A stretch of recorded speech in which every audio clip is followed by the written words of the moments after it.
নারীরা স্বামীর সবকিছু মেনে নিতে পারলেও কিন্তু এই বিষয়টা মেনে নিতে পারবে না। সেই বিষয়টি হচ্ছে, কোনো স্বামী যদি তার স্ত্রীকে ছেড়ে অন্য কোনো স্ত্রীর কাছে যায়, পরকীয়া করে, এই বিষয়টা নারীরা মানতে পারে না। এটা কখনোই তারা মানবে না। কোনো স্বামীর যদি অর্থনৈতিক অবস্থান খারাপ হয়, যদি স্ত্রীর ভরণ পোষণ ভালো করে দিতে না পারে, যদি স্ত্রীকে অনেক শৌখিনভাবে জীবন চালাতে না পারে, সবকিছু স্ত্রী মানতে পারলেও কিন্তু কোনো স্বামী যদি স্ত্রীকে ছেড়ে দিয়ে অন্য কোনো নারীর সাথে যায়, তার সংস্পর্শে যায়, পরকীয়া করে, এই বিষয়টা কোনো নারী সহ্য করতে পারে না।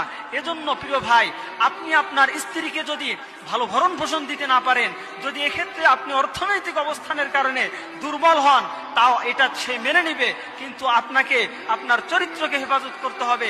আপনি আপনার স্ত্রীকে ছেড়ে অন্য কোথাও যাবেন, এটা আপনার স্ত্রী কখনো মানবে না। অবশ্যই এই ব্যাপারে আপনাকে দায়িত্বশীল হতে হবে এবং এই ব্যাপারে সতর্ক থাকতে হবে, যেন আপনার স্ত্রী আপনাকে নিয়ে সন্দেহ না করতে পারে। আপনাকে উত্তম আখলাকের সাথে চলতে হবে, এই বিষয়টি অবশ্যই মাথায় রাখতে হবে।